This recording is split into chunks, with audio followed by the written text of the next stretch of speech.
भोगतो न घडे संचिता वाचोनी, भोगतो न घडे संचिता वाचोनी, करावे ते मनी समाधान,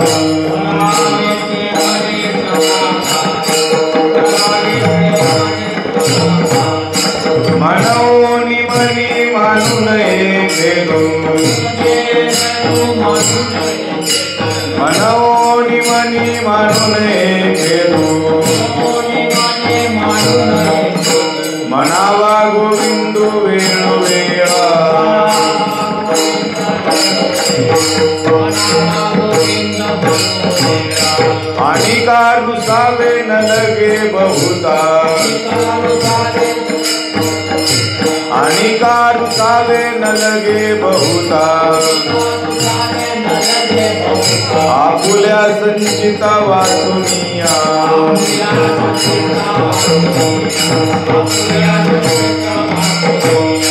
मनोनी मनी मानू नये घेतो मनोनी मनी मानू नये घेतो मनावा गोविंदू वेणू वेळा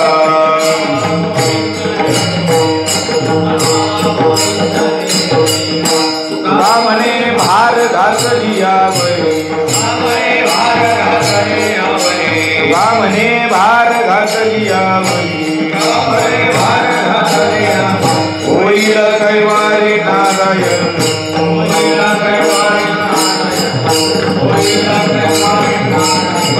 मनोनी मनी मानू नये घेतो मनोनी मनी मानू नये घेतो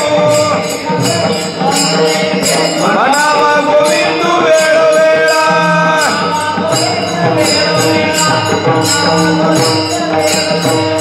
विडोबार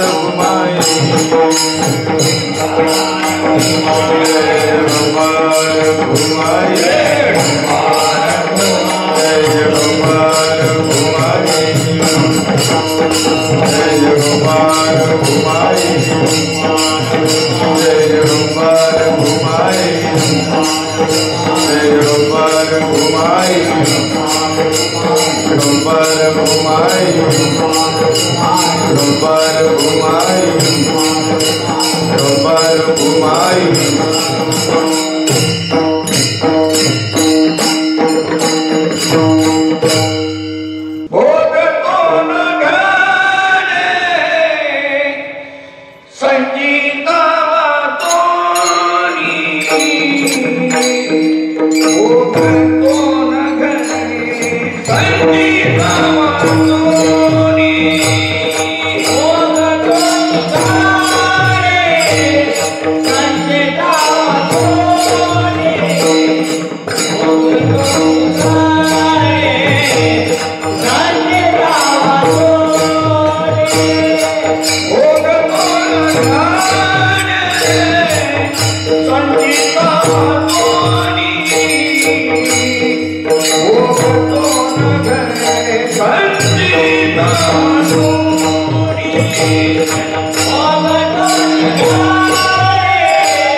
Oh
तुमच्या पाया पडतो पण म्हणा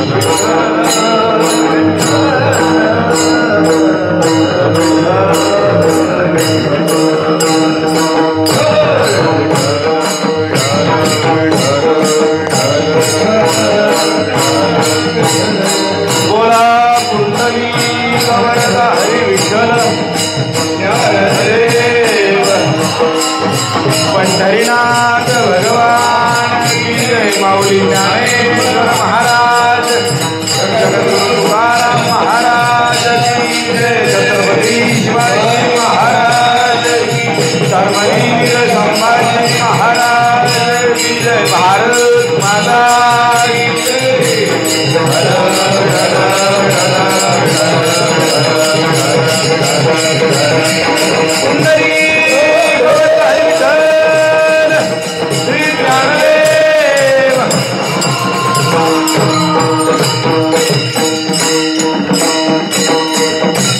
भोगतून घडे संचिता वाचूनी करावे ते मनी समाधान। मनवनी मनी मानू नये खेदू मनावा गोविंदू वेळ वेळा। अनिका रुसावे न लगे बहुता, अनिका रुसावे न लगे बहुता। आपुल्या संचिता वाचुनिया मनवनी मनी मानू नये खेदू मनावा गोविंदू वेळ वेळा। तुका मने भार घातली यावरी, तुका मने भार घातली यावरी। होईल कैवारी नारायण मनवनी मनी मानू नये खेदू मनावा गोविंदू वेळ वेळा। पांडुरंगा करू प्रथम नमन, पांडुरंगा करू प्रथम नमन। दुसरे चरण संतांय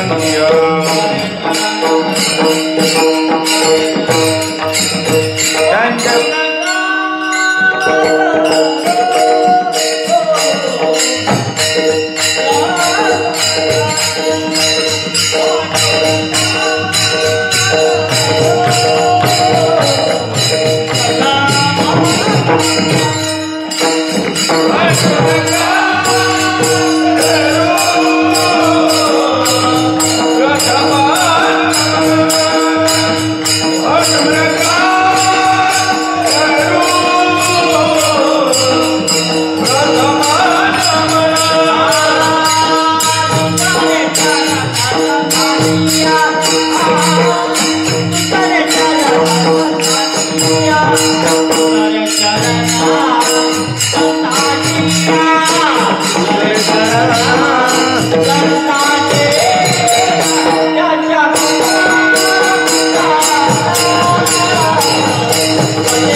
दुसरे चरण संताजी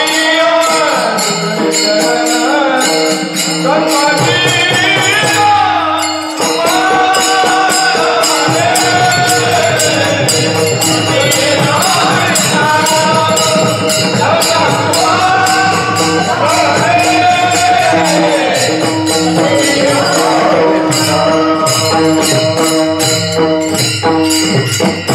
जयंचे केलिया स्मरण होय सकळ विद्यांचे अधिकरण तेची वंदो श्री चरण श्री गुरूंचे ते नमस्कारोनियाद ओम नमो ज्ञानेश्वरा करुणाकरा दयाळा तुमचा अनुग्रह लादलो पावन झालो चराचरी नमो सद्गुरु तुकया ज्ञानदीपा नमो सद्गुरु सच्चिदानंद रूपा नमो सद्गुरु भक्त कल्याण मूर्ती नमो सद्गुरु भास्करा पूर्ण कीर्ती शरण शरण हनुमंता तुम्हालो रामदूता काय भक्तीच्या त्या वटा मज दाबाव्या सुभटा मस्तक हे पाया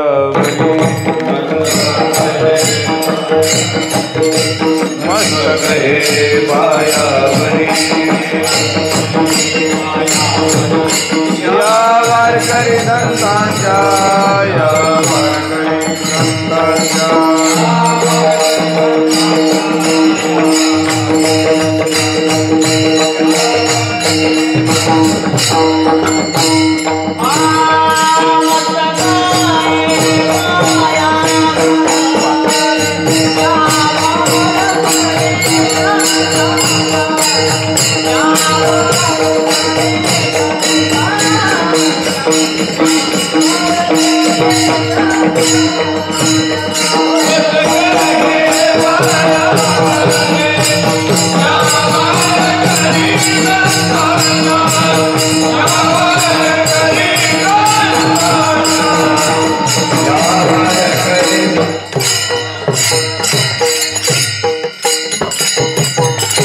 भोगतो न घडे संचिता वाचोनी करावे ते मने समाधान मनवोनी मनी मानू नये खेदू मनावा गोविंदू वेळोवेळा प्रस्तुत प्राप्तस्थळी प्राप्त प्रसंगी भगवंताच्या कीर्तनरूपी सेवेकरता निवडलेला अभंग जगद्गुरु तुकोबरा यांचा 4 चरणाचा तुमच्या माझ्या मनामध्ये एक सगळ्यांच्या मनामध्ये एक प्रश्न आहे त्या प्रश्नाचं उत्तर देणारा असा अभंग आहे विठ्ठल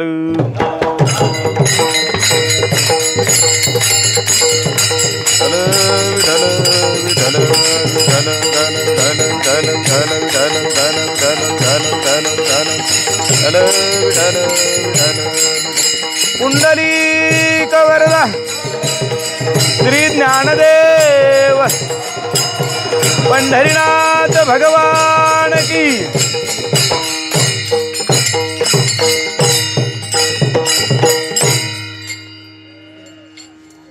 तर गेली तिला आता काय आपल्या हातात नाही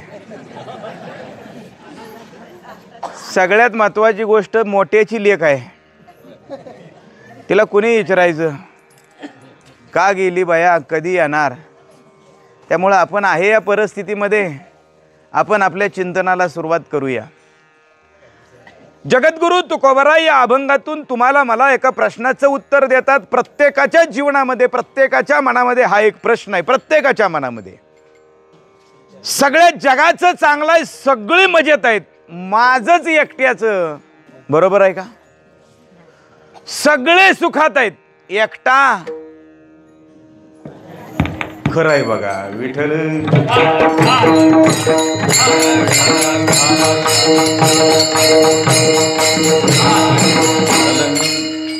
प्रत्येकाला आपल्याला हा प्रश्न आहे की प्रत्येकाला वाटतं की जगात सगळी सुखी आहेत मी एकटाच दुःखी आहे नवे नवे सगळ्याच्या वाट्याला सुख आहे माझ्याच एकट्याच्या वाट्याला दुःख आहे हा प्रत्येकाचा तुमचा माझा एक गैरसमज आहे या प्रश्नाचं उत्तर तुकोबरा या अभंगामध्ये देतात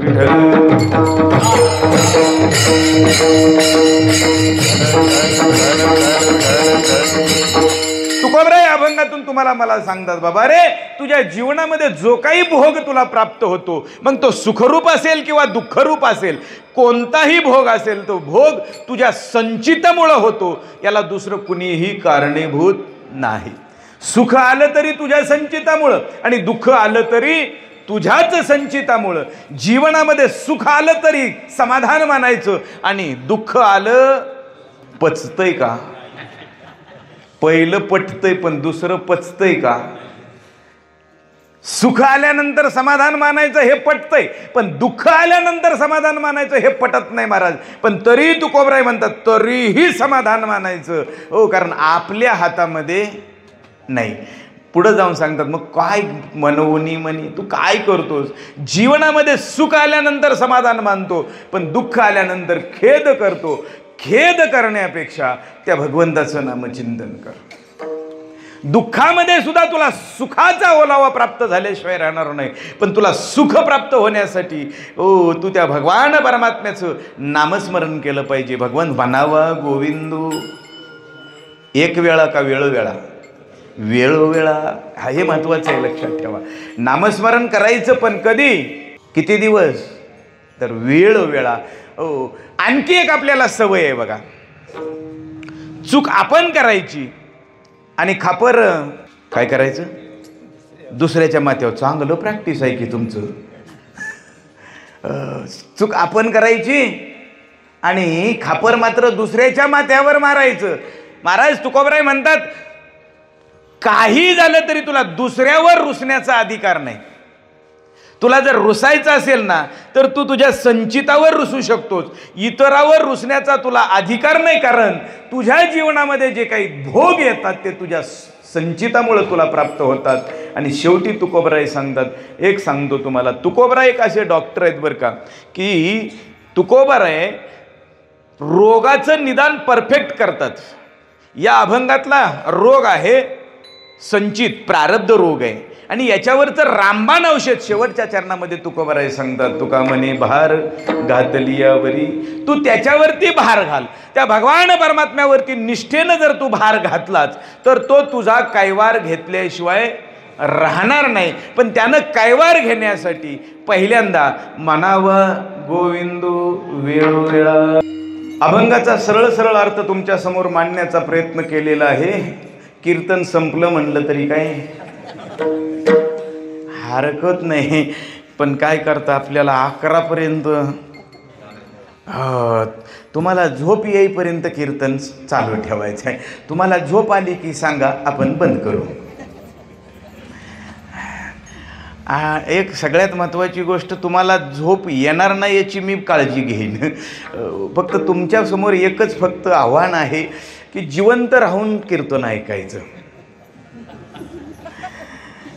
गंमत अशी आहे महाराज, काय झालेलं आहे संध्याकाळी आता प्रसाद जोरात झाला आहे.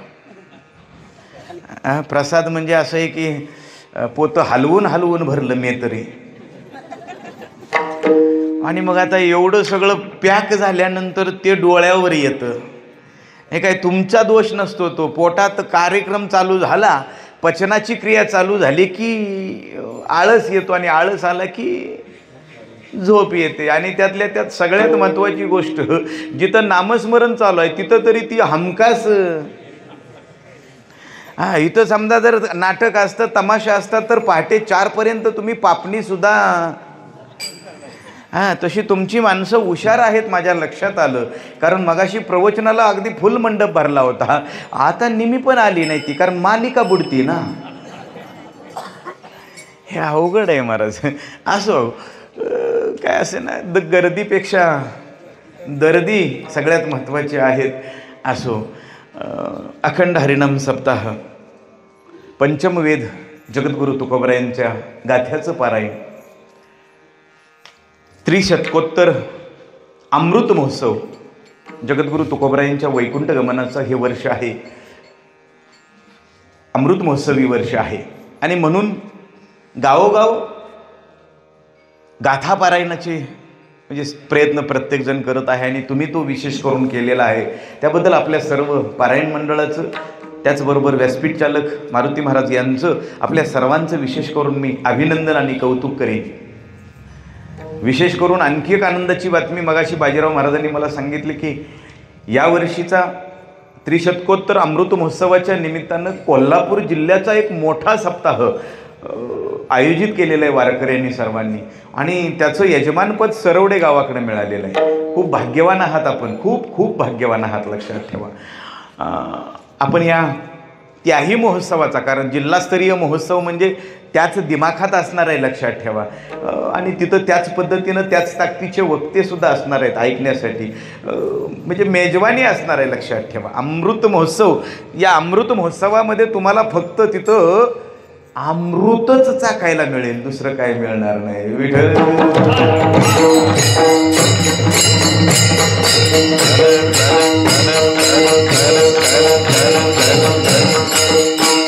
आणि म्हणून जीवाचा स्वभाव सुखरूप आहे. जसा ज्याचा स्वभाव असतो तशी त्याची अपेक्षा असते.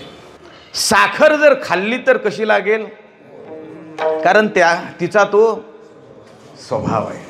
मीठ खारट, कारण त्याचा तो स्वभाव आहे. तसा जीवाचा स्वभाव कसा आहे, सुखरूप आहे. तुम्ही म्हणाल सुखरूप कसा काय जीवाचा स्वभाव आहे, तर जीव हा कुणाचा अंश आहे,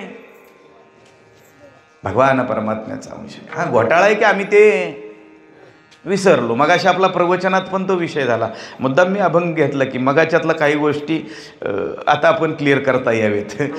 जीव हा भगवान परमात्म्याचा अंश आहे, आणि भगवान परमात्मा कसा आहे, सुखरूप ऐसा दुजा कोणी सांगा, माझ्या पांडुरंगा सारिका जो सर्व सुखाची आगर बापर खुमा देवीवर. तो भगवान परमात्मा सुखाचं आगर आहे, सुखरूप आहे, आणि त्याचाच असणारा अंश जीव. या जीवाला अपेक्षा आहे सुखाची. बरोबर आहे ना. तुम्ही इथं कशासाठी आलाय, सुखासाठी का दुःखासाठी, सुखासाठी. प्रत्येक धडपड आपली सुखासाठी. पण मला एक सांगा, आपल्या प्रत्येकाला सुखाची अपेक्षा आहे, पण सुख मिळतंय का हो? सगळ्यांनी माना डोलवल्या, नाही, सुख मिळत नाही. सुखाची अपेक्षा आहे पण सुख मिळत नाही, आणि दुःख नको आहे पण आल्याशिवाय राहत नाही. सुखाची अपेक्षा आहे, सुख मिळत नाही. दुःखाची अपेक्षा नाही, पण दुःख आल्याशिवाय राहत नाही. का हो असं होतंय? बरं, आमचा प्रयत्न कशासाठी आहे? सुखासाठी. बरोबर आहे का नाही? आमचा प्रयत्न सुखासाठी. फक्त गंमत अशी, सुखाचा प्रयत्न आहे ना, ती जागा फक्त चुकलेली आहे. आम्ही सुख शोधतोय पण कुठं? संसारामध्ये. सुख संसारामध्ये शोधतोय, पण सुख संसारात नाहीये महाराज. संसाराचा स्वभाव कसा आहे? संसार दुःख मूळ चहूकडे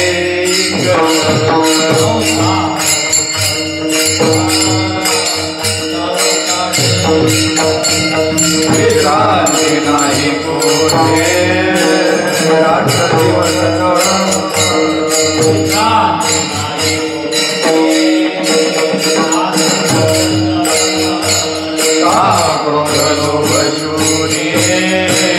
पाठी लागले ओढाळ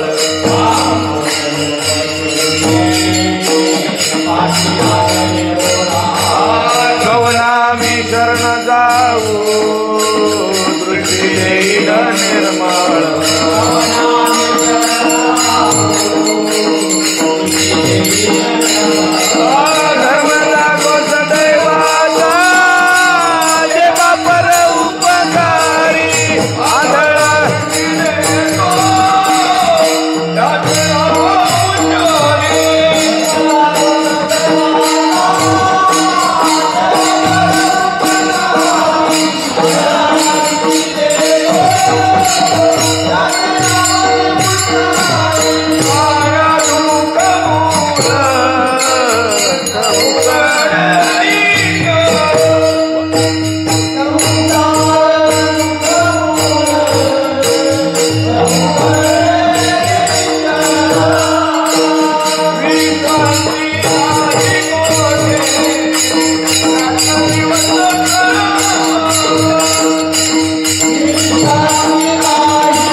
मन चौकडे इंगळ, विश्रांती नाही कोठे रात्रंदिवस तळमळ.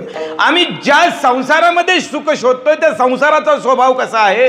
दुःख रूप आहे. दुःख बांधवडी आहे हा संसार, सुखाचा विचार नाही कोठे.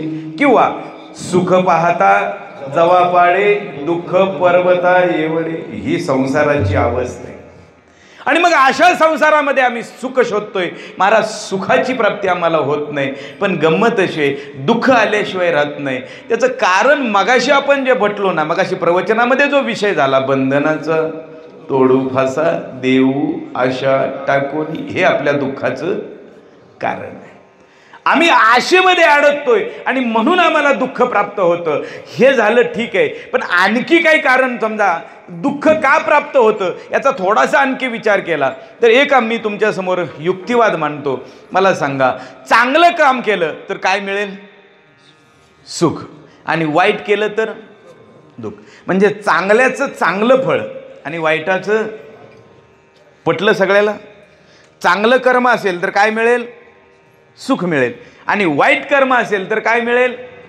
दुःख मिळेल. पटलं का हे सगळ्यांना? याच्यावर कन्फर्म लॉक किया जाए. आता ऐका, चांगल्याचं चांगलं फळ, वाईटाचं वाईट फळ, हे इथपर्यंत आपण ठीक आहे. पण काही माणसं समाजामध्ये अशी आहेत की जी कधी वाईट वागलीच नाहीत, वागत नाहीत आणि पुढं कधी वाईट वागणार नाहीत, कधी कुणाबद्दल वाईट बोलत नाहीत, कधी कुणाबद्दल वाईट मनात आणत नाहीत. रात्रंदिवस भगवंताचं नामचिंतन करतात, वारी करतात, भजनाला जातात, कीर्तनाला जातात, पण त्यांच्याच जीवनात दुःखामागं दुःख, दुःखामागं दुःख येतात. हे खरं की खोटं? सगळ्यांनी एका दमात सांगितलं खरं आहे, बरोबर आहे. मग मगाचा नियम कोणता? चांगल्याचं चांगलं फळ, वाईटाचं वाईट फळ, इथं लागू पडतं का? आपला मगाचा नियम काय? चांगल्याचं चांगलं फळ, वाईटाचं वाईट फळ. मी जो आता माणूस सांगितला की जो वारी करतो, भजन करतो, चांगलं वागतो, कुणाला वाईट बोलत नाही, याच्या जीवनामध्ये दुःख येतं. मग हा नियम इथं लागू पडतो का? नाही. न निदान 20 तारखेपासून तरी एका ह्याच्यावर ठाम राहावा की सारखं का बदलतंय? आता म्हणला ते बरोबर आहे, आता मी हे सांगितलं की आता काय म्हणताय हे बरोबर आहे. नक्की बरोबर कोणतं? तर महाराज तेही बरोबर आहे, हेही बरोबर आहे. बरोबर आहे, हे बरोबर आहे. तुम्ही म्हणताय तसं चांगल्याचं चांगलं फळ, वाईटाचं वाईट फळ, हेही बरोबर आहे. आणि हा चांगलं वागून सुद्धा याच्या जीवनामध्ये दुःख आहे, हेही बरोबर आहे. पण गंमत अशी, हा चांगलं वागतोय आणि चांगलं वागणाऱ्याच्या जीवनामध्ये ज्या वेळेला दुःख येतं त्यावेळेला काही डोंब कावळे समाजामध्ये असतात की ते त्याच्या दुःखावर काय करतात? हे टोचा मारायचं काम करतात. आणि त्याला टोचा मारून त्याला इतकं घायला आणतात, काय भजन काय करतंय, वारीला काय जातंय, नामस्मरण काय करतंय, एवढं सगळं कीर्तनाला जातंय, पण आहे का तुझा कशाचा कशाला मेळ? आहे का कशाचा कशाला? आमचं बघ, सोमवार कळना,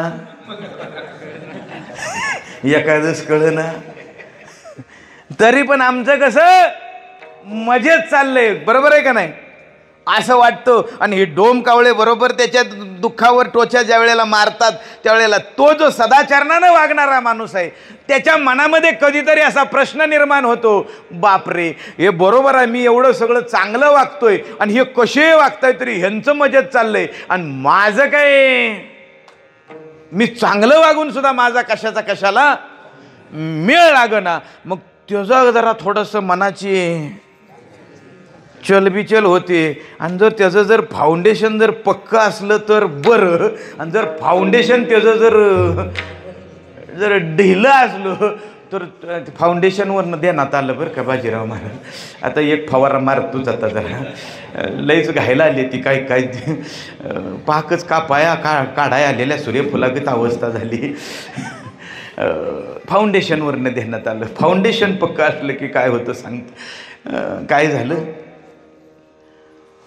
एकदा शासनानं एक स्कीम काढली. माळकऱ्याला महिन्याला 1000 रुपये. आता जसं लाडक्या बहिणीला 1,500 मिळायला लागल्यापासून टकळाया आली तोंडावर.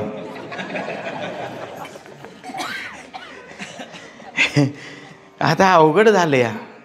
पहिल्यांदा शासनानं काय केलं, पूर्ण तिकीट माफ केलं, परत अर्ध्यावर आणलं.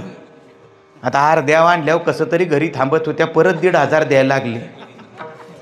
आता ते अर्ध तिकीट आणि 1,500 मिळाल्यावर आपल्याला भाकरी करण्याशिवाय दुसरा काय. विनोदाचा भाग जाऊ द्या. जशी ती लाडकी बहीण योजना आहे का नाही, तशी शासनाने एक स्कीम काढली. माळकऱ्याला महिन्याला 1000 रुपये अनुदान. आता काय सांगायचंय तुम्हाला, ग्रामपंचायतीच्या नोटीस बोर्डावर नोटीस लागलं. नोटीस लागल्यानंतर हा म्हणता सगळ्या गावात बातमी कळाली की माळकऱ्याला महिन्याला 1000 रुपये मिळणार. त्याला इतका आनंद, सगळ्या गावात चर्चा झाली. ज्याच्या गळ्यात माळा नव्हत्या ती म्हणायला लागलो, लोका माळकऱ्याची चांदी झाली. गंमत अशी आहे बरं का, माणसाला दुसऱ्याचं बरं झालेलं बरंच लागत नाही. एकदा काय झालं, एक जण दवाखान्यात गेला. डॉक्टर गेला, म्हणला डॉक्टर म्हणला माझ्या पोटात दुखतंय. डॉक्टरनं तपासला, काही लक्षात येणार, पोटात दुखायची काही लक्षणं ते देण्यात येणार. म्हणून डॉक्टरनं विचारलं, म्हणले कधीपासून दुखतंय. ते म्हणलं शेजाऱ्यानं बंगला बांधल्यापासून. म्हणजे आता ह्याच्या पोटातलं दुखायचं कधी राहील, बंगला पडल्या वा. अहो बांधल्यावर म्हणा की का पडल्यावर, जाऊ द्या. गंमत अशी आहे महाराज, गावातल्या लोकांना काय, ज्याच्या गळ्यात माळा नव्हत्या ते म्हणले लगा चांदी झाली वाळकऱ्याची. आपल्याला का काय, त्यात एक मोरक्या होता चांगला, तो म्हणला येड्या हो का काळजी करताय, त्यांची चांदी झाली तर आपलं पण सोनं करू. म्हणले कसं काय, म्हणले शासनाला कुठं माहिती आहे जुनं माळकरी नवं माळकरी. असं म्हणले सगळ्यांनी माळा घालू, काय अडचण आहे त्याला, माळा घातल्या म्हणून काय बिघडते. ही बातमी गावातल्या एका दुकानदारानं ऐकली. ते दुकानदार हुशार होतं, रातचंच गेलं पंढरपूरला हुमणी घेऊन. काय म्हणते त्याला, हुमणी, मला म्हणा येत नाही म्हणून मी हुमणी. ते गाडी घेऊन गेलं, एक पोतं बुक्याचं, एक पोतं माळचं, एक पोतं ते गंधाचं, परत ती सकरात रंगवायला ती तारचं मशीन, ते सगळं घेऊन आलं. रातभर घरातल्यासनी जागवून त्याची काय केली, पाकिटं तयार केली. पाकिटं गदा अशी दुकानात लावली. गावात बातमी कळली की माळकरी व्हायचं सामान अमक्या दुकानात आले. गर्दी सगळ्या दुकानाला. तो म्हणला गर्दी करायची नाही, लाईनीत यायचं.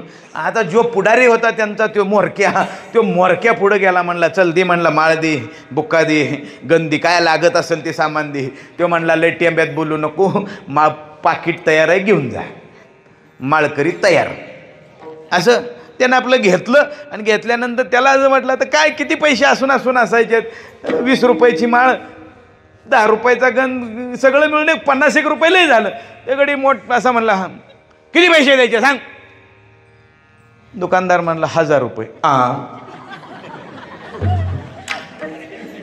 1000 आला का, म्हणला काहीतरी हिशोबानं घे की. म्हणला तुला तर कुठं तुझ्या बाचं द्यायचं आहे, एका महिन्याचं मला दे की. म्हणजे मिळायच्या आधी वसुली चालू. बघताय काय, 1000 रुपयानं सगळी पाकिटं खपली. गडी माळकरीच झालं व. बरं माळा तरी का गड्यांनी बारक्या घातल्या, टप्पुऱ्या माळा, बारक्या नाही त्या, अशा टप्पुऱ्या माळा घातलेल्या. आणि त्या माळा बी कुठं, शर्टाच्या हात नाही, शर्टाच्या वर. आणि गंध बी चांगला ठळक, 5 किलोमीटरनं ओळखू यायला पाहिजे. आणि जी जात कधी राम राम म्हणत नव्हती ती जय हरी म्हणायला लागली. बघताय काय, सगळ्या गावात माळकरी, सगळ्या गलीनी माळकरी दिसायला लागलं. नेमका नाव नोंदणीचा दिवस उजाडला. तालुक्यावरचे साहेब आले. ग्रामसेवक अण्णांना विचारलं, म्हणले अण्णासाहेब गावात माळकरी किती आहेत? मग त्यानं सांगितलं 3,500. आता लगा म्हणला ह्यांचं सगळ्याचं भागवायचं म्हणलं तर आता काय करायचं, सरकारच घाण ठेवायची पाळी आहे. पण आता म्हणला इलाज नाही, आपण सरकारी नोकर आहे, नाव नोंदणी तर केली पाहिजे. म्हणलं ये, पण ते साहेब तालुक्याचं लय बिलिंदर होतं, लय हुशार होतं. म्हणलं गावात मोठा हॉल आहे का? आहे ना म्हणलं एक समाज मंदिर मोठं. म्हणले मग सगळी त्या मंदिरात बोलवा. आणि त्या मंदिराची गंमत अशी होती, समाज मंदिर त्याला दरवाजा एकच होता, एकच दरवाजा होता. साहेबानं काय केलं, उलट काम केलं. सगळी आधी आत घातली आणि दारात टेबल टाकला. काय केला? दारात टेबल टाकला. सगळी माणसं आत बसले. अण्णासाहेबांनी तालुक्याच्या आलेल्या विस्तार अधिकारी साहेबांची ओळख करून दिली गावकऱ्यांना. आणि विस्तार अधिकारी साहेब उठले आणि त्यांनी बोलायला सुरुवात केली. ते म्हणले, गावकरी बंधू हो, मी आज या अकनूर गावामध्ये आल्यानंतर मला आनंद वाटला. मला असं वाटलं की मी जणू काही चुकून कार्तिक वारीत पंढरपुरातच आलोय की काय. अशी इतका आनंद वाटला. आपल्या गावात 3,500 वारकरी आहेत. हो, याचा खूप विशेष आनंद आहे. आणि शासनानं महिन्याला वारकऱ्याला 1,000 रुपये अनुदान जाहीर केलेलं आहे. आणि त्याची नाव नोंदणी आपल्याला आज करायची आहे. आणि त्या नाव नोंदणीसाठी मी इथं आलेलो आहे. ते पुढं जे बसलेला जे पुढारी होता का नाही, ती म्हणला तुमचं भाषण लय लांबवू नका, नाव नोंदणी चालू करा. नाही म्हणले तेच सांगायला लागलोय, नाव नोंदणी करायची. पण नाव नोंदणीमध्ये थोडीशी अडचण आहे म्हणले. म्हणले काय काय झालंय? म्हणले सरवड्याच्या वरच्या बाजूला नदीवर एक बंधारा बांधायचं काम चालू आहे, की जो बंधारा पूर्ण झाल्यानंतर सरवडे, अकनूर किंवा ह्या सगळ्या परिसराचा कायापालट होईल. सगळ्या लोकांना पाण्याची समस्या संपणार आहे. खूप मोठा बंधारा आहे. पण काय होतोय, गेले 5 वर्ष झालं शासन प्रयत्न करतोय, तो बंधारा अर्ध्यात येतोय आणि पडतोय, बांधकामच पूर्ण होईना. तेव्हा कोल्हापूरमध्ये आम्ही एका ज्योतिषाला विचारलं की बाबा ह्याला काय करावं लागेल, यात काय दुसरी अडचण आहे का? तर त्यावेळेला त्यांनी सांगितलं की काय नाही, तिथं अडचण अशी आहे की तो बंधारा असा पूर्ण होणार नाही. मग म्हणले तो बंधारा अर्ध्यात आला की त्यात 2 माळकरी घाला.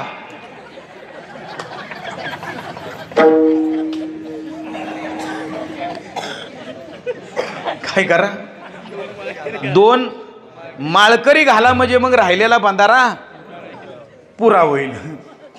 तेव्हा पहिल्यांदा त्या दोघाची नावं द्या, मग राहिलेल्याची घेऊ.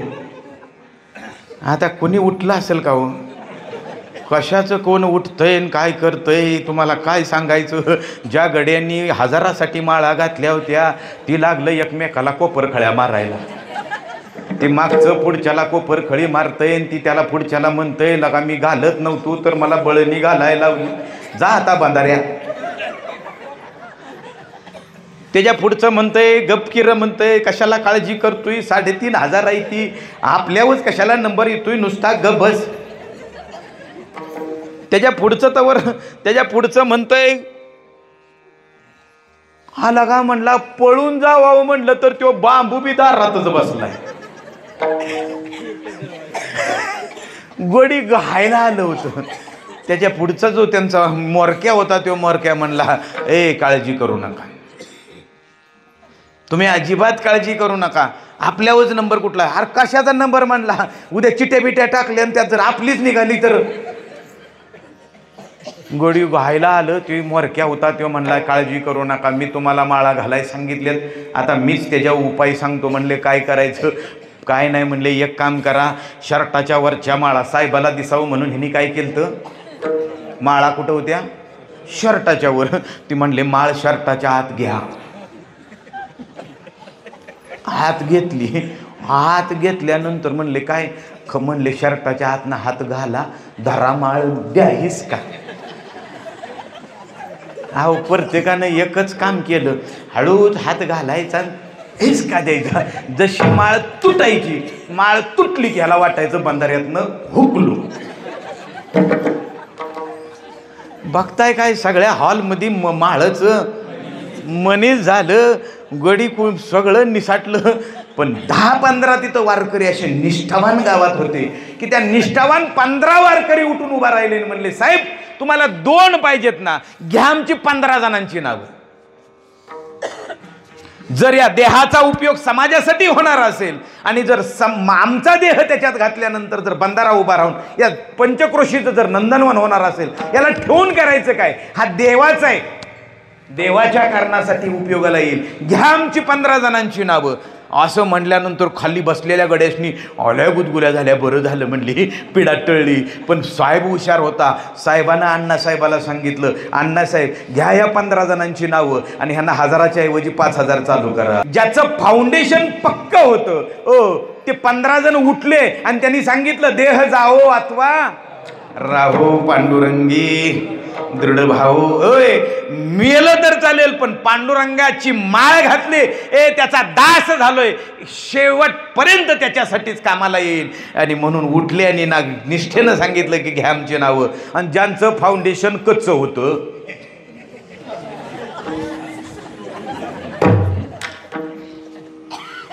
तसं चांगला वागणारा, सदाचरणानं वागणारा आहे, पण त्याच्या जीवनामध्ये दुःख आलं की हे डोंब कावळे ज्यावेळेला त्याच्या जीवनामध्ये टोचा मारतात, त्यावेळेला त्याच्यावर टोचा मारत असताना त्याचं फाउंडेशन जर कच्चं असेल तर त्याचं काय होणार आहे? तो म्हणणार आहे, बाबा हे म्हणतायत तेच बरोबर आहे, तेच बरोबर आहे का? अरे मी कसा चांगला वागूनही माझ्या जीवनात दुःख आहे आणि हा कसाही वागतोय तर याच्या जीवनात चांगला आहे. मग ती काय करतो? पंढरपूरला जातं, चंद्रभागेत नाक न धरता बुडतं. कळलं का? नाही कळलं? नाक न धरता का बुडायचं असतं माहिती आहे? नाक धरलं तर माळ ह्यात अडकती वा, म्हणून आपण काढली असं होणे, नुसतं बुडायचं, गेली पाहिजे वरच्यावर. एकदा काय झालं माहिती आहे का? असंच सप्ताह चालू होता आणि सप्त्यामध्ये त्या वातावरणात गडी तयार झाला आणि त्याला वाटलं की काय नाही, माळच घालायची आपल्याला पण. आणि ते बाजीराव महाराजांच्याकडे गेले, म्हणले अहो आम्हाला पण माळ घालायची आहे. बाजीराव महाराज म्हणले आता नाही, कार्तिकीला गेल्यावर तिथं घातलेली चांगली असते.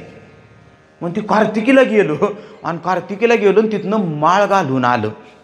येताना गड्यानं मगाशी कसं सांगितलं तसं शर्टाच्या वरच माळा होत्या, माळ घालूनच आला अगदी चांगलं.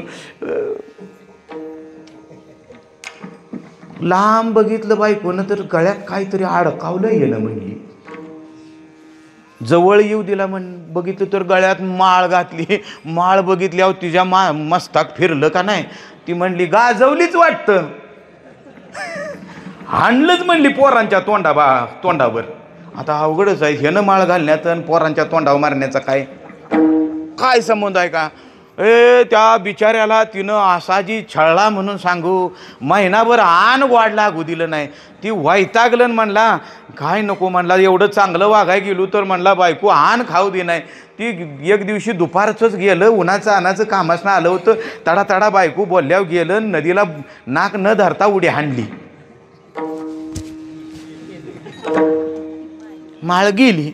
आता ह्याला वाटलं माळ काढल्यावर आता बायकोला आनंद वाटल म्हणून बनियल सुद्धा घातलं नाही, तसाच आला बांगोळी करून, म्हणजे माळ काढली ही सांगाय नको म्हणून.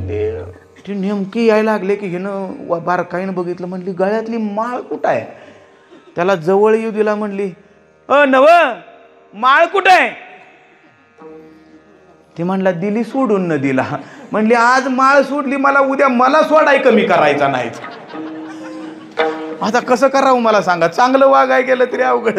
तसं याचं फाउंडेशन जर कच्चा असेल तर तो माळ काढेल, पण ज्याचं फाउंडेशन पक्का आहे तो म्हणेल कितीही माझ्यावरती दुःख येऊ द्या, पण नाही माझ्या फाउंडेशनपासून, माझ्या विचारापासून मी हलणार नाही. मग असा जो सदाचरणानं वागणारा चांगला माणूस आहे पण त्याच्या जीवनामध्ये दुःख आहे, त्यावेळेला त्याला प्रश्न पडतो की मी चांगलं वागून माझ्या जीवनात का दुःख आहे? त्यावेळेला त्या प्रश्नाचं उत्तर तुकोबाराय अभंगाच्या पहिल्या चरणात देतात.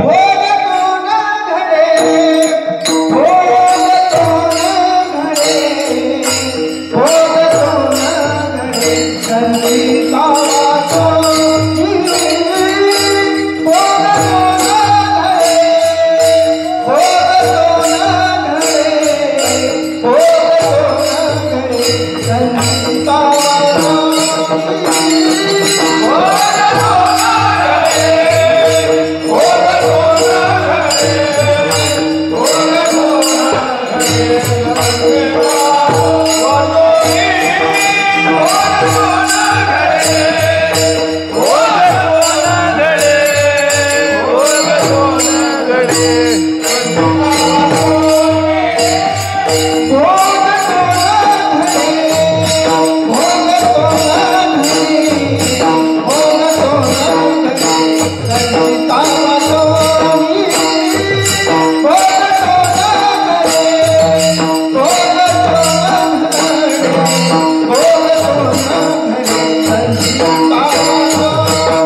चांगलं वागून सदाचरणानं वागून सुद्धा ज्याच्या जीवनामध्ये दुःख आहे त्याला तुकोबराय सांगतात, बाबा रे तू आता जे चांगलं वागतोय आणि तुझ्या आता जे जीवनात दुःख येतंय या दोन्हीचा काहीही संबंध नाही. मग तू आता चांगलं वागून सुद्धा तुझ्या जीवनामध्ये आता जे दुःख येतंय ते दुःख तुझ्या पाठीमागच्या जन्माचा कर्माचा भोग आहे. भोगतून गडे संचिता वाचून. भोग हा तुझ्या संचितामुळं घडतोय. महाराज कर्म 3 प्रकारचे, कर्म 3 प्रकारचे आहेत. एक क्रियमान, दुसरं संचित आणि तिसरं प्रारब्ध, असे 3 प्रकारची कर्म आहेत. क्रियमान कर्म कशाला म्हणायचं? मी बोलतोय तुम्ही ऐकताय, हे जे चालू कर्म आहे याला क्रियमान कर्म म्हणायचं. दुसरं कर्म संचित.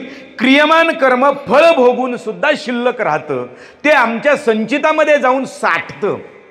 आमच्या प्रत्येकाची बरं का त्या भगवान परमात्म्याच्या बँकेमध्ये 2 प्रकारची अकाउंट आहेत. जसं आता आपल्या बँकेत 2 आहेत का नाही, एक सेव्हिंग्ज अकाउंट आणि एक करंट अकाउंट, तसं भगवंताच्या बँकेमध्ये 2 अकाउंट आहेत, एक बॅड बॅलन्स आणि एक गुड बॅलन्स. एक पापाचं खातं आणि एक पुण्याचं खातं, असे 2 खाती आहेत. मग हे आमच्या हातून जे कर्म घडलं, पुण्यात्मक कर्म घडलं तर पुण्य या खात्यामध्ये जमा, पापात्मक कर्म घडलं तर पाप या खात्यामध्ये जमा होतं आणि ते तसंच साठून राहतं. आणि ते साठून राहिलेलं त्याला म्हणायचं संचित. आणि ते संचित, त्या संचितामुळं पुढचा जन्म आम्हाला मिळतो आणि मग पुढच्या जन्मी आम्ही ते संचित प्रारब्ध कर्म या नावानं आम्हाला ते भोगावं लागतं. नाही लक्षात आलं? एक उदाहरण सांगतो. आपण सगळे शेतकरी आहोत, बरोबर? शेतकरी आहोत आपण. शेतकरी म्हणजे आपण काय करतो? पेरणी करतो. तुमच्याकडे ज्वारी बाजरी काही पेरणी असते का? नुसता ऊसच आहे? ऊस आहे, भात आहे, अजून का नुसता ऊस आहे? नुसता ऊस केला तर वाढ खावं लागल. अवघड आहे महाराज. आम्ही पैशाच्या मागं लागलोय पण आम्हाला लागतं काय हेच अजून माहित नाही. वर शेतकरी कोणाला म्हणायचं? यातले किती जण शेतकरी आहेत त्यांनी हात वर करा. सगळे सगळे बर. मी आता शेतकऱ्याची मी व्याख्या सांगतो, मग मला सांगा किती जण शेतकरी आहेत. शेतकऱ्याची मी व्याख्या सांगतो. आता तुम्ही काय सांगितलं? शेतकरी किती आहेत? सर्व आहेत. आता मी व्याख्या सांगतो. असं कोण आहे यातलं? मी शेतकरी कुणाला म्हणतो माहिती आहे का? जो भाजीपाला आणण्यासाठी बाजारात पिशवी घेऊन जात नाही त्याला मी शेतकरी म्हणतो. आता बोला किती जण शेतकरी?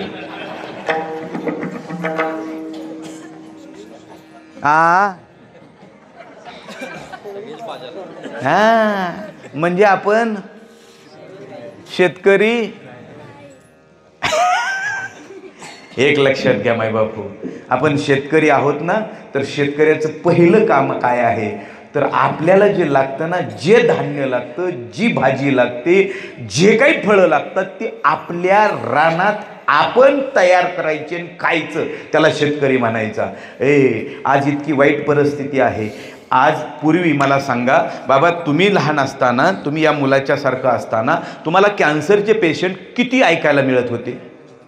कुठंच ऐकायला मिळत होते, बरोबर आहे ना? आजची परिस्थिती काय आहे?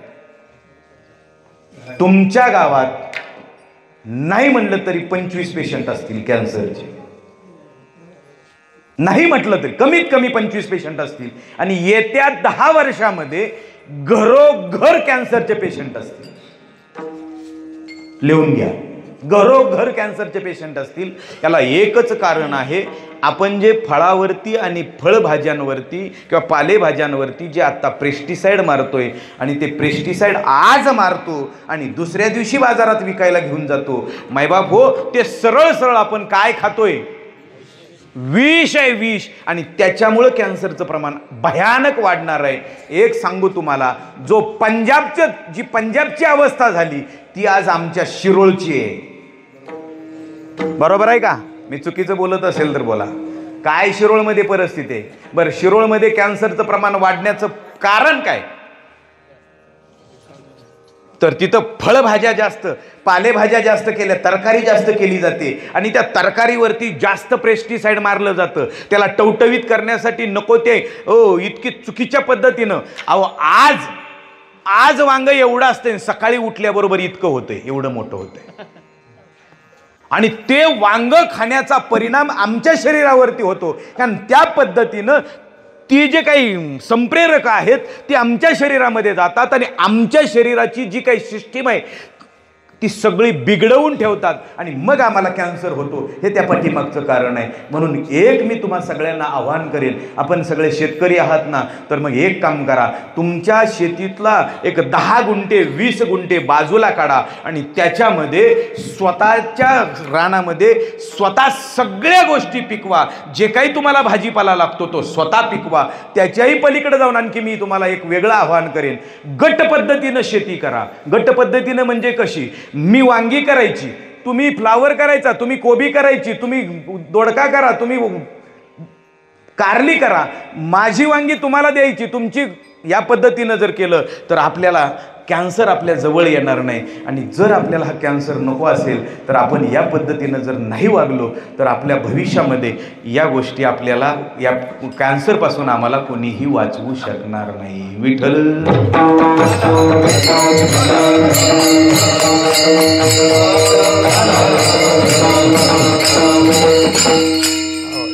सगळ्यात महत्त्वाची गोष्ट आहे.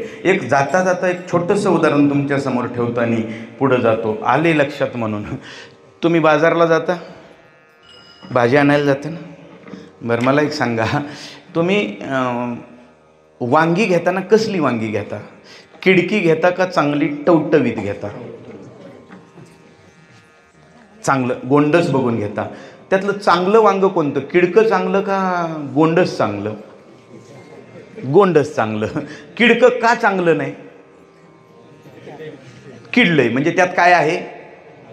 आळी आहे. ती कशी आहे? जिवंत आहे. बरोबर आहे. ज्या अर्थी त्या वांग्यामध्ये आळी आहे आणि ती जिवंत आहे, त्या अर्थी त्याच्यामध्ये काय नाही? केमिकल नाही. म्हणजे ती आळी जिवंत आहे म्हणजे त्या वांग्यामध्ये केमिकल नाही. आणि ज्या वांग्यामध्ये आळी नाही त्यात काय आहे? केमिकल आहे. म्हणून आळी तिथं गेली नाही. बरोबर आहे का? म्हणजे आमच्यापेक्षा हुशार कोण आहे? आळी हुशार आहे. बरोबर. म्हणजे ते वांग चांगलं कोणतं मग मला सांगा आता? कुठलं? किडकं वय. मग आता बाजारात काय गेल्या काय घेणार? इथं वांग्याचा फड कोणाचा आहे? त्याचा प्रचार केलाय मी किडक्या वांग्याचा. नाही, हे सत्य आहे. हे सत्य आहे, विनोद नाही, हे सत्य आहे, लक्षात ठेवा. म्हणून मायबापू याही गोष्टी आपल्या लक्षात आल्या पाहिजेत. म्हणून यावर थोडासा विचार करा. जाऊ द्या, आपण शेतकरी आहे. मी तुम्हाला काय सांगायचं होतं, मला 3 कर्म आपल्याला पटवून द्यायची होती. शेतकरी थोडक्यात समजून पुढे जातो. शेतकरी आहे, पेरणी करतो त्याला क्रियमान कर्म म्हणा. पीक उगवून आलं, पक्व झालं, कापणी करून मळणी करून घरामध्ये साठवून ठेवतो, त्याला संचित म्हणा. आणि साठवलेल्या धान्यातलं पायली 2 पायल्या गिरणीत नेऊन दळून आणून भाकरी करून खातो, याला प्रारब्ध म्हणा. मग माझा प्रश्न तुम्हाला आहे, मला सांगा, आता जे आपण भाकरी करून खातो ते साठवलेल्या धान्याच्या का पेरलेल्या धान्याच्या? मग आता जे भोगतो ते आताच्या कर्माचं का संचितातलं? हा, म्हणून लक्षात ठेवा. म्हणून जीवनामध्ये आम्हाला हे संचितामुळे आमच्या जीवनामध्ये भोग प्राप्त होतात. मग तुकोबरायांना विचारलं, म्हणले महाराज, जर संचितामुळे जर आमच्या जीवनामध्ये भोग प्राप्त होत असतील तर आम्ही काय केलं पाहिजे? आम्हाला जर हे भोगावे लागणार असतील तर आम्ही काय करायचं? महाराज म्हणले, तू एकच काम करायचं. काय करायचं? करावे ते समाधान, करावे ते भोग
तुकोबरायांना विचारलं म्हणले, महाराज जर आम्हाला संचित भोग जर आमचा संचितामुळे आमच्या जीवनामध्ये प्राप्त होणार असेल तर आम्ही काय केलं पाहिजे? आमच्या हातात काय? तुकोबराय म्हणले, तुझ्या हातात फक्त एकच आहे, करावे ते म्हणे समाधान. आम्हाला भोगा. त्यानं विचारलं म्हणले, का हो, का म्हणून भोगावं लागेल? महाराज म्हणले, त्याचं पहिलं कारण आहे की तो भोग आम्हाला भोगावाच लागतो. आम्हाला त्यातनं सवलत नाहीये. आमचं जे संचित, मला सांगा, आपल्या खात्यातली रक्कम काढण्यासाठी इथं बँकेतलं कोण आहे का? ना बँकेत काम करणार कोण आहे का इथं? नाही. बरं, नाही विचारलं असतं त्यांना की ह्यांच्या नावावरचं पैसे माझ्या सहीनं निघत्यालं का? निघत्यालं साहेब, निघत्यालं. तुमच्या खात्याचं मी सही करून त्या व्हाउचरवर दिलं तर तुमच्या खात्यावरले पैसे मला मिळणार नाहीत. तुमच्या खात्यावल्या पैशासाठी सही कोणाची? तुमचीच. माझ्या खात्यावल्या पैशासाठी सही माझीच. मग माझ्या संचितातलं भोगायला सही कोणाची? म्हणून समाधान मानायचं.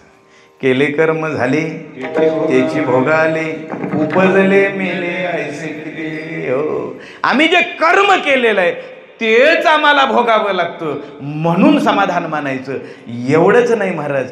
काही जण म्हणले, अहो कसं काय? म्हणले, अरे बाबा, हा तुलाच नाही, देवाला सुद्धा भोग चुकला नाही. देवाला नाही, देवाच्या बापाला सुद्धा भोग चुकला नाही. कर्मे दशरथ वियोगी मेला,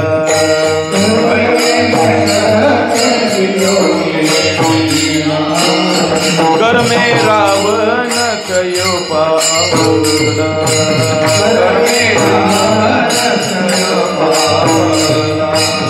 कर्मे श्रीराम वनवासा गेला,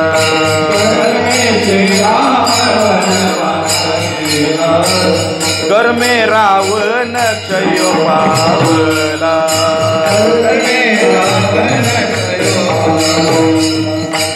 वियोग घडला देवी,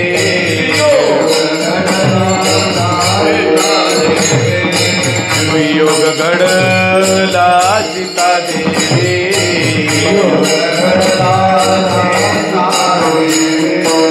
पर्यसी गौवारा साध, पर्यसी गौवारा साध,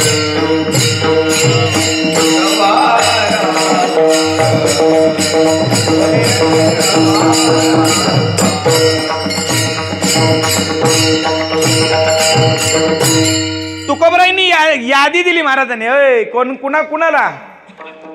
कर्मे दशरथ वियोगे मेला. राजा दशरथ कोण आहे? देवाचा बाप आहे, बाप. पण चौघे पुत्र राजा दशरथा, अंतकाळी एकही नव्हता. काव कर्म. कोणतं कर्म? श्रावण बाळाच्या आई वडिलाचा शाप. चुकून कर्म घडलं होतं. दशरथ शब्दवेदी होता. पाण्याच्या बुडबुड्याचा आवाज आला. दशरथाला वाटलं की हरी नाही, आणि म्हणून त्या शब्दाच्या दिशेनं बाण मारला. आणि बाण मारल्याबरोबर आई ग असे म्हणून किंकाळे आल्याबरोबर राजा दशरथाच्या लक्षात आलं की आपल्याकडून चूक झाली. सावज नव्हतं तर मनुष्य होता. पळतच राजा दशरथ आला. बघतोय तर श्रावण बाळ रक्ताच्या थारोळ्यामध्ये पडलेलं आहे. श्रावण बाळाची राजा दशरथानं माफी मागितली. बाळा म्हणे माझी इच्छा नव्हती, मला वाटलं सावज आहे म्हणून मी न बघता आवाजाच्या दिशेनं बाण मारला, माझी चूक झाली. तो म्हणला, श्रावण बाळ म्हणतोय महाराज तुमची काहीही चूक नाही, माझा शेवट इथं होता. मला दुःख या गोष्टीचं आहे की माझ्या आई वडिलांची तीर्थयात्रा पूर्ण राहते आणि आई वडील पाण्यानं व्याकुळ झाले, तहानेनं व्याकुळ झालेले, त्यांना पाण्याची आवश्यकता आहे. माझी एवढी विनंती आहे आता शेवटची की माझ्या आई वडिलांना पाणी नेऊन पाजा. फक्त एक काम करा, अगोदर सांगू नका. त्यांचा मुलगा गेला हे त्यांना अगोदर सांगू नका. तुम्ही फक्त पाणी पाजा आणि नंतर मग त्यांना सांगा. राजा दशरथ जड पावलानं हातामध्ये, जड अंतकरणानं हातामध्ये, कारण खूप मोठा दोष घडला हे राजा दशरथाच्या लक्षात आलं. पाण्याची ती कमंडलू घेतला आणि पाणी घेऊन गेला. राजा दशरथानं आवाज येईल अशा पद्धतीनं पाण्याचा कमंडलू त्यांच्यासमोर ठेवला. आई वडिलांना जाणीव झाली की पाणी आपल्या पोरांना घेऊन आलेलं आहे, पण तो काही बोलत नाही. म्हणल्यानंतर श्रावण बाळांच्या आई वडिलांनी सांगितलं, बाळा अरे आमच्यामुळं तुला त्रास झाला की काय, राग आला की काय? हा काहीच बोलत नाही. म्हटल्यानंतर ते म्हटले, नाही तसं नाही, तू जर बोलला नाही तर आम्ही पाणी पिणार नाही. शेवटी राजा दशरथाचा नाविलाज झाला आणि राजा दशरथ म्हटला की माफ करा, माझ्याकडून तुमच्या मुलाची हत्या झालेली आहे. सगळा घडलेला प्रसंग सांगितल्यानंतर श्रावण बाळाच्या आई वडिलांनी श्रावण श्रावण म्हणून तिथंच देहत्याग केला आणि देहत्याग करताना एक शाप दिला. राजा आज आम्ही श्रावण श्रावण म्हणून प्राणाचा त्याग करतोय, तसं तुला उद्या राम राम म्हणत तुला प्राणाचा त्याग करावा लागेल. तसं पाहिलं तर तो शाप नव्हता, एक प्रकारे उशाप होता, कारण तोपर्यंत राजा दशरथाच्या पोटी अपत्य नव्हतं. म्हणजे आज शाप दिल्यामुळं एक कन्फर्म झालं की आता राजा दशरथाच्या पोटी राम जन्माला येणार, हे निश्चित झालं. म्हणजे एक प्रकारे तो शाप नसून उशाप असल्यासारखं आहे. आणि मग तो भोग राजा दशरथाला अंतकाळी एकही 4 लेकरं होती, 2 वनवासाला गेली, 2 आजोळी गेली आणि राजा दशरथाला राम राम राम म्हणत प्राणाचा त्याग करावा लागला. महाराज मला सांगायचं, राजा दशरथाला भोग चुकला नाही. दुसरा आहे कर्मे रावण वनवासा गेला. श्रीराम वनवासा गेला. रामप्रभू वनवासाला का गेले? कैकेयी इथंच घोटाळा आहे. कैकेयीचा आणि रामाच्या वनवासाचा दिसणारा प्रसंग आहे, पण त्याच्या पाठीमागं असं आहे. एक गोष्ट सांगतो तुम्हाला, कौशल्यापेक्षाही रामावर जर कोणाचं जास्त प्रेम असेल कैकेयीचं आहे. रामायण उगच श्रेष्ठ नाही. रामायणामध्ये सावत्राईचं प्रेम सख्या आईपेक्षा जास्त आहे. म्हणून रामायण श्रेष्ठ आहे. अयोध्येचं राज्य, या भारत वर्षाचं राज्य ज्या भावाला मिळालं, तो भाव 14 वर्ष मोठ्या भावाच्या पादुका सिंहासनावरती ठेवून राजवाड्यात प्रवेश न करता पर्णकुटीमध्ये राहून 14 वर्ष शासन चालवतो. म्हणून रामायण श्रेष्ठ आहे बरं का.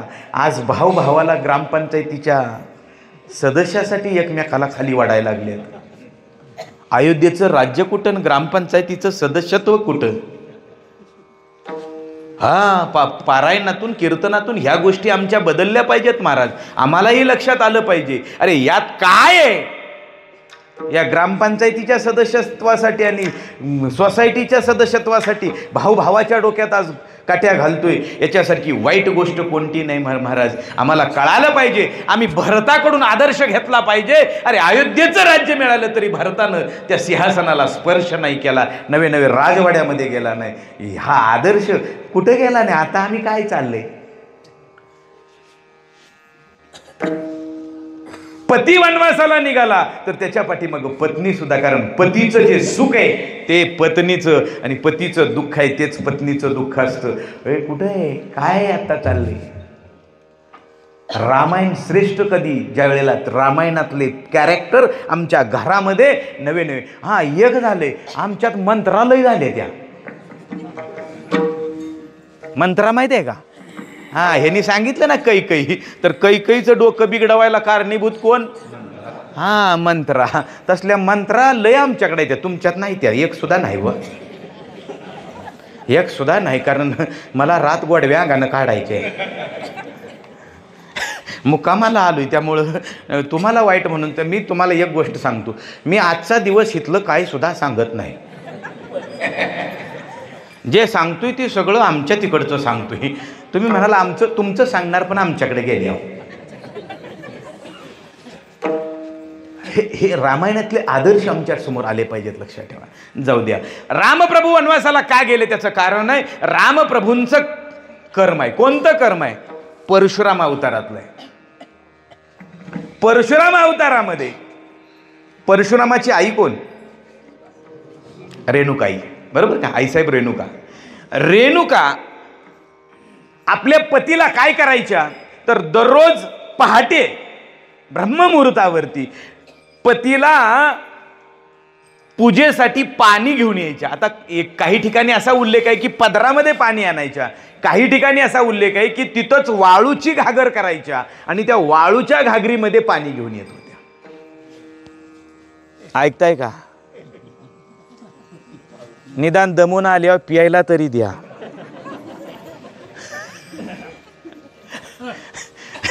पूजेचं राहू द्या, कारण घ्या बी बांबून पूजा केली पाहिजे ना पाणी देऊन.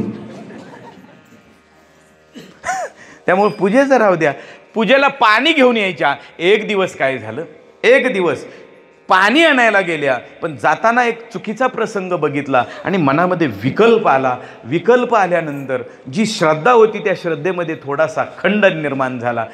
गेल्या, स्नान केलं आणि पाणी घेतायत, पण त्या पदरामध्ये पाणी येईना. बराच वेळ प्रयत्न करतायत, त्यांच्या लक्षात येईना, कारण मन विचलित झालं होतं. कारण परमार्थामध्ये मन स्थिर लागतं बरं का. जर परमार्थात मन असेल आणि ही मुडदा नुसता असून उपयोग काय, मन जर नसेल तर. हे मन असलं पाहिजे, लक्षात ठेवा. त्यांच्या लक्षात आलं. तोपर्यंत यांचे प्रयत्न करेपर्यंत दिवस उगवला. यांच्या पूजेचं टायमिंग संपलं. यांनी तोपर्यंत पाणी आणून पूजा पण केली.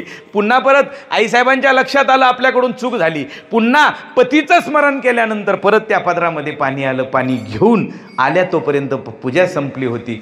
जमदाग्नी ऋषी, हे नावच जमदाग्नी, रागा. ते पाणी घेऊन आल्याबरोबर सांगितलं, जो मोठा 4 मुलं होती जमदाग्नी ऋषींना. पहिल्या मुलाला सांगितलं उडव हिचं शिर. तो म्हणला आई आहे माझी, मी कसं काय उडवू, आणि तिनं माझा काय गुन्हा केला. ती नाही म्हणलं की त्याला जाळून भस्म केला. दुसरं नाही म्हणलं त्यालाही जाळला. तिसरं त्याला बी जाळलं, म्हणजे भस्मच केलं. चौथे होते परशुराम. ते नेमकेच तिकडून घेऊन परशु खांद्यावरती परशु आणि लाकडाची मोळी घेऊन आले होते. हातामध्ये परशु. सांगितलं उडव हिचं शिर. त्यांनी काय विचार केला ना, पहिल्या तिघाच हाल बघितलं होतं. म्हणजे आपलं बी तसंच होईल, काय विचार केला नाही, बापाची आज्ञा. काढला फरशू आणि मारला आईच्या शिरावरती. शिर धडा वेगळं केलं, धड दिसणार, धड खाली पडलं.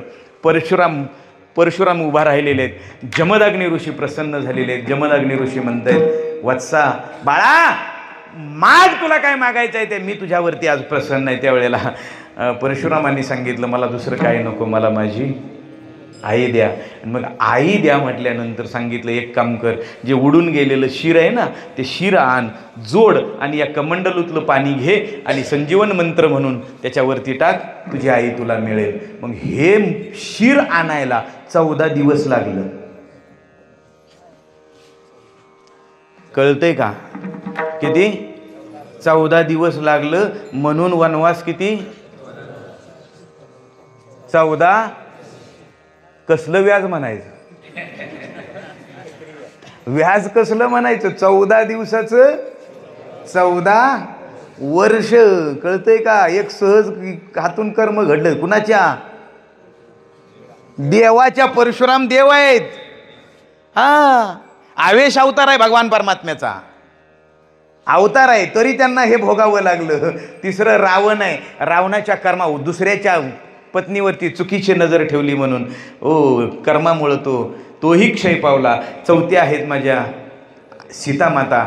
त्यांना कशामुळं 6 महिने रावणाच्या ताब्यात राहावं लागलं? त्याचं कारण आहे, लहान असताना एक रागू मैनेचं जोडपं एका झाडावरती बसलं होतं. त्यातली मैना तिला आवडली. मग मैना उचलली आणि पिंजऱ्यात आणून ठेवली.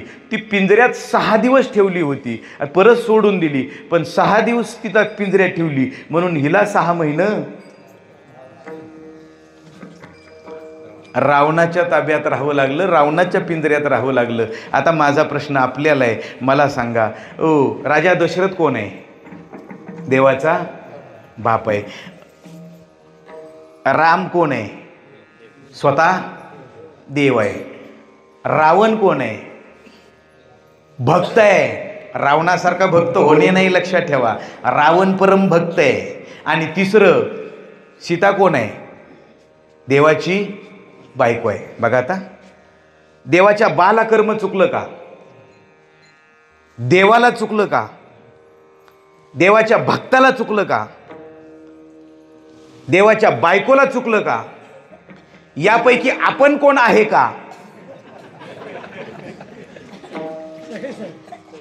कोण आहे? यापैकी आपण कोण आहे का? या चौघापैकी? मग आपल्याला चुकल का? म्हणून समाधान मानायचं. विठ्ठल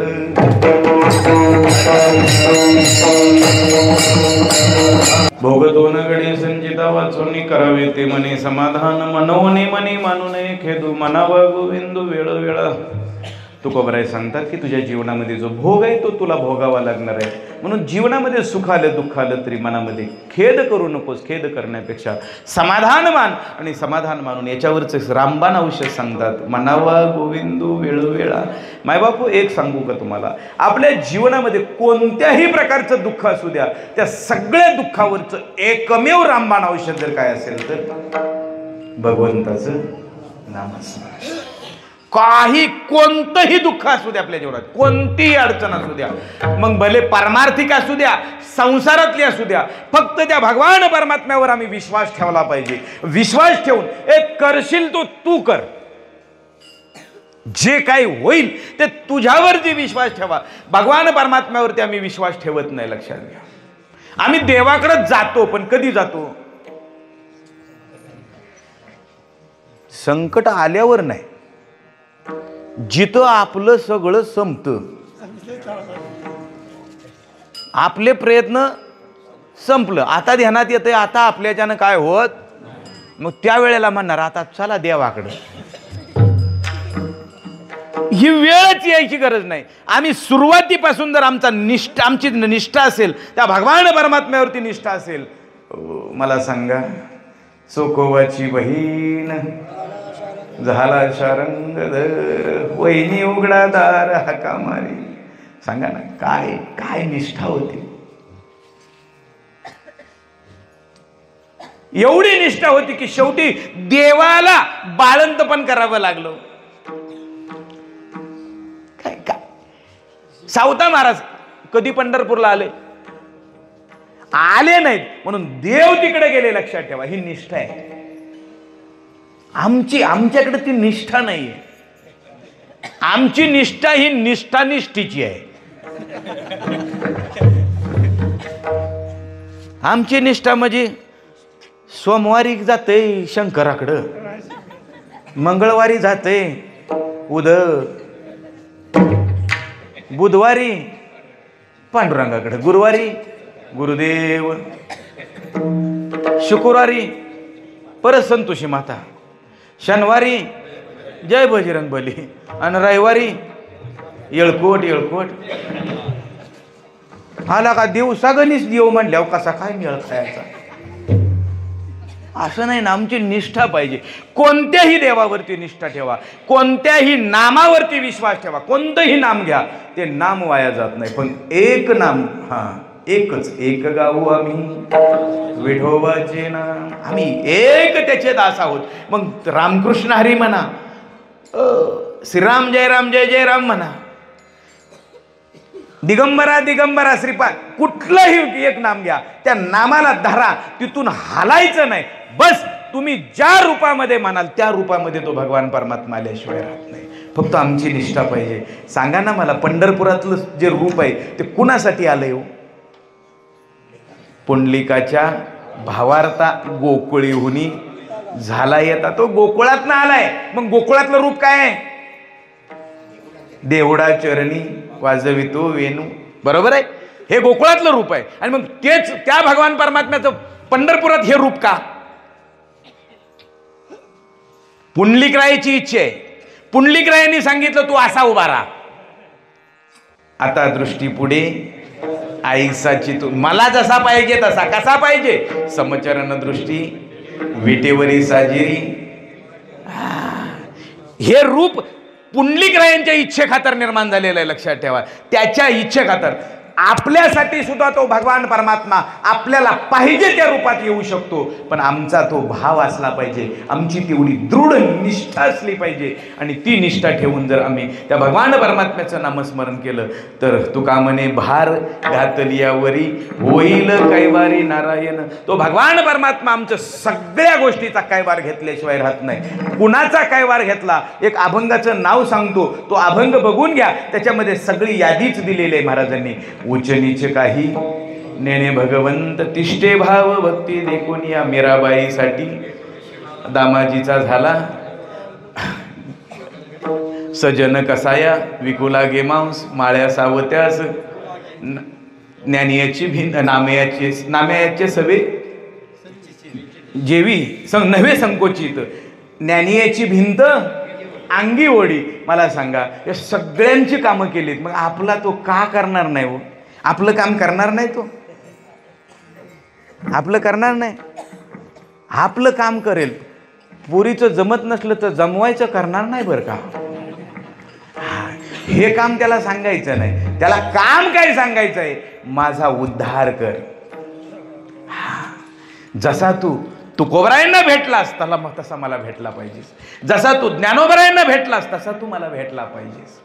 जसा तू शबरीला भेटलास तसा मला तू भेटला पाहिजे. आणि तो भाव माझ्या अंतकरणात आता नाही, पण तो अंतकरणात भाव निर्माण करण्याची जबाबदारी पण तुझीच आहे. त्याच्यावर भार घाला. तो त्या पद्धतीचा भाव आमच्या अंतकरणात निर्माण केल्याशिवाय राहणार नाही. पण आमचा त्याच्यावरती तेवढा विश्वास असला पाहिजे महाराज. आम्ही विश्वास ठेवत नाही आणि म्हणून आम्ही मार खातो आणि म्हणून आम्ही बंधनात अडकतो. लक्षात ठेवा.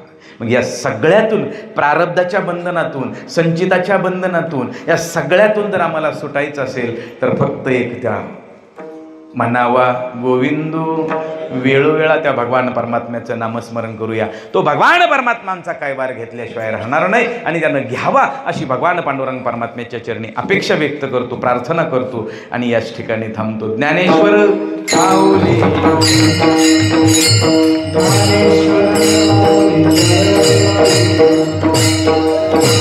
ज्ञानराज माऊली, ज्ञानेश्वर माऊली, ज्ञानेश्वर माऊली, ज्ञानराज माऊली, ज्ञानेश्वर माऊली, ज्ञानराज माऊली, ज्ञानेश्वर माऊली.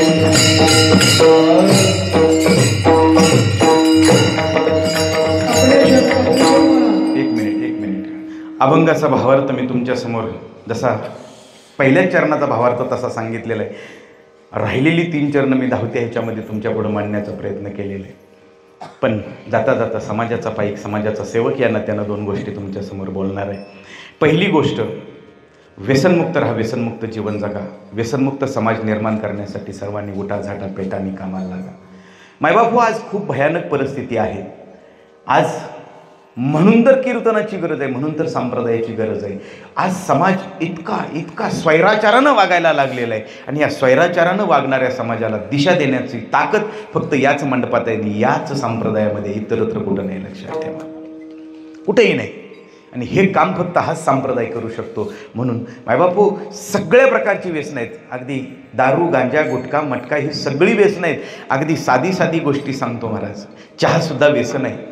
आमच्या लक्षात येत नाही, आम्हाला वाटत नाही चहा व्यसन आहे. चहा व्यसन आहे. तुम्ही चहा बंद करून बघा, बघा काय परिस्थिती आहे. किती आनंद वाटतोय बघा, किती तुमच्या बऱ्याच तक्रारी कमी होतील चहा बंद केला तर. दुसरी गोष्ट, दारू तर मग तुम्हाला त्याची सांगायला गरज नाही की भल्या भल्यांची घरं धुळधाण झाली. त्या घरांची, घरामध्ये आपल्या एक चांगलं सात्विक वातावरण निर्माण करण्याची जबाबदारी आईवडील यांना त्यांना आपली आहे. मला एक सांगता का, आपल्या गावात मला वाटते 1 2 3 4 5 6 तिकडे 1 4 5 एवढीच तरुण आहेत का? एवढंच तरुण आहेत? भरपूर आहेत. मग कुठे गेलं? झोपलं असलं तर मी म्हणेन ती बक्षीस देईल. झोपल्यात? जावा चौकात बसला असत्याला. हां, चौकीला बसला असत्याला. बघा काय अवघड आहे हो महाराज. बरं मला सांगा, मला तुम्हाला प्रश्न विचारायचा आहे. तुमच्यापैकी तुम्ही कीर्तनाला, तुम्ही सगळेजण आला, कीर्तनाला येत असताना तुमच्यापैकी किती जणांनी घरातल्या तरुण पोराला कीर्तनाला चल म्हटलं? त्याने हात वर करा.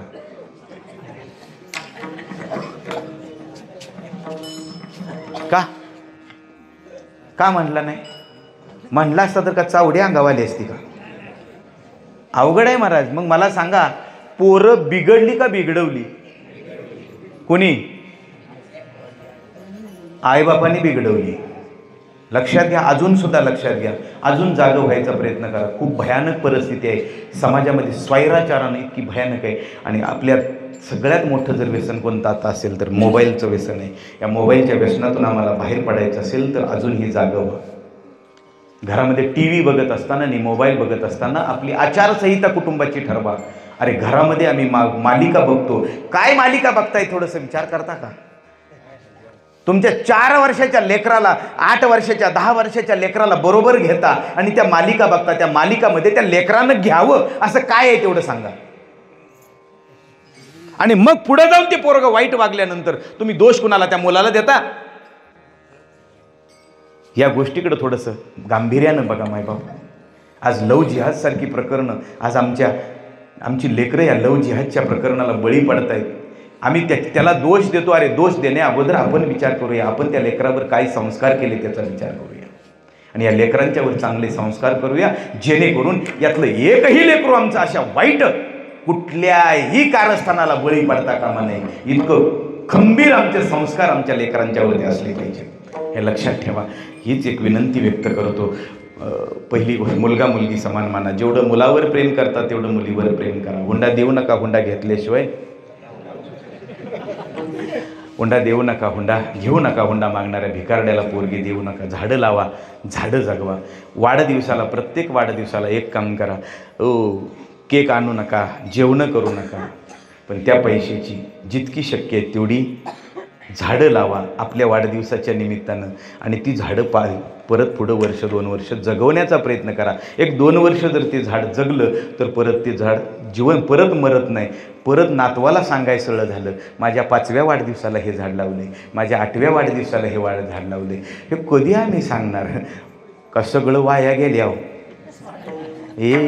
लक्षात घ्या. आता गेल्या वर्षी सप्त्यात काय परिस्थिती होती? तुम्ही असं मोकळं येत होता का?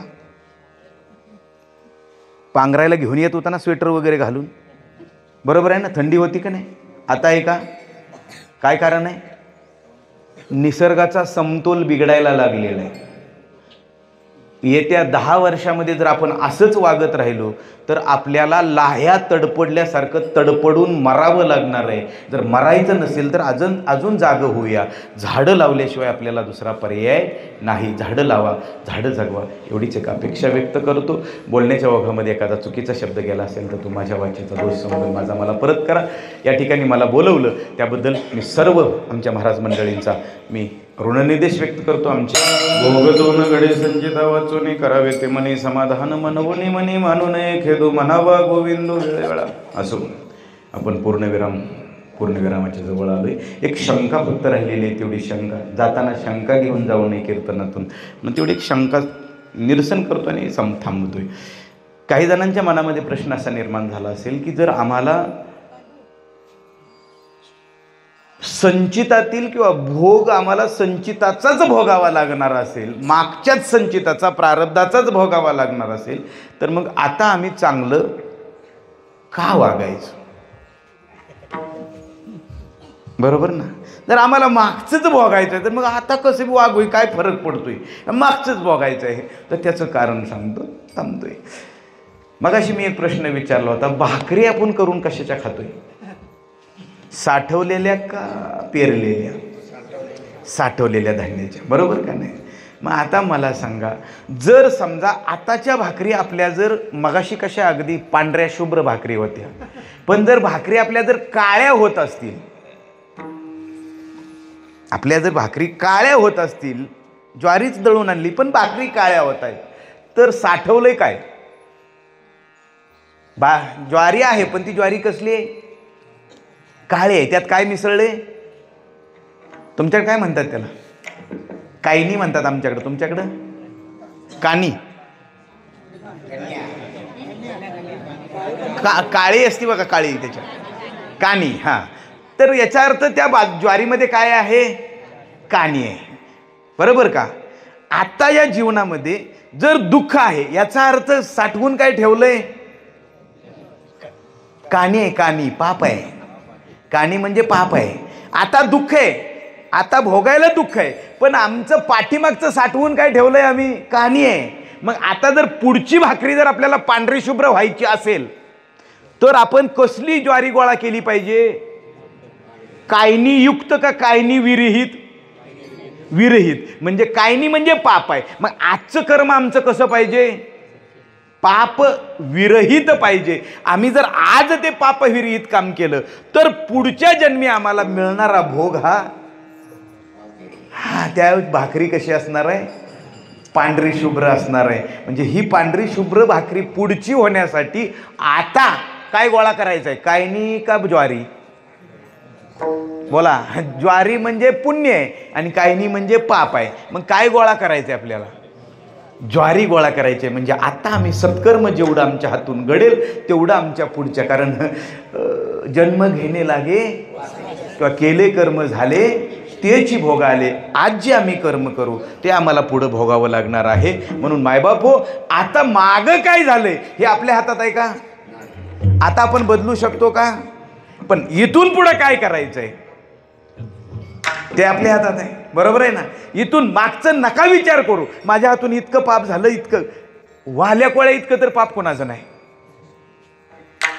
जर वाल्या कोळ्याचा एक प्रश्न आपल्याला पडला पाहिजे, अरे वाल्या कोळ्यानं जर एवढं पाप करून जर तो वाल्मिकी ऋषी होत असेल तर मी त्याच्यातलं एवढं सुद्धा पाप केलेलं नाही, मग मी का निदान सज्जन तरी का होणार नाही? नव्हे मी देवाच्या जवळ का जाऊ शकणार नाही? म्हणून प्रयत्न केला तर आपण निश्चित भगवान परमात्म्याच्या जवळ जाऊ शकतो. आणि तो प्रयत्न म्हणजे दुसरा तिसरा काही नाही, फक्त भगवंताचं नामस्मरण एवढा एकच. कारण कलियुगा माझी करावे कीर्तन, तेने नारायण देईल भेटी. तो भगवान परमात्मा कलियुगामध्ये फक्त नामस्मरणानं प्रसन्न होतो. म्हणून सगळ्याच नामसंकीर्तन साधन पै सोपे, जळतील पापे एवढी ताकद आहे. जन्मांतरीची पापं घालवण्याची ताकद या नामस्मरणामध्ये आहे. म्हणून मायबापू, म्हणावा गोविंदू वेळोवेळा एवढीच एक अपेक्षा व्यक्त करतो. आपण सर्वांनी त्या पद्धतीनं प्रयत्न करूया. जीवनामध्ये रामनामाची हिरवळ निर्माण करूया. निश्चित आम्हाला स्वर्ग प्राप्त झाल्याशिवाय, स्वर्ग म्हणजे कोणता स्वर्ग? भगवान परमात्म्याचा स्वर्ग आपल्याला प्राप्त झाल्याशिवाय राहणार नाही. तो भगवान परमात्मा आपल्याला प्राप्त झाल्याशिवाय राहणार नाही. एवढीच एक अपेक्षा व्यक्त करतो. मला या ठिकाणी बोलवलं आणि बोलण्याची संधी दिली त्याबद्दल मी सर्व आपल्या पारायण मंडळाचा, ग्रामस्थांचा आणि सर्व आमचे भजनी मंडळ आहे सर्वांचा उच्च शब्दामध्ये ऋणनिर्देश व्यक्त करतो. ज्यांच्यामुळं आपलं दर्शन वारंवार होतं आहे ते आमचे बाजीराव महाराज असतील, किंबहुना आपले सर्व आमचे मृदंगाचार्य महाराज, आनाजी महाराज त्यांचे पिताश्री पण इथे या ठिकाणी आले, त्यांचंही दर्शन घेतो. आपल्या सर्वांचं दर्शन घेतो, सर्वांच्या चरणी नतमस्तक होतो आणि याच ठिकाणी थांबतो. तुकाराम तुकाराम तुकाराम.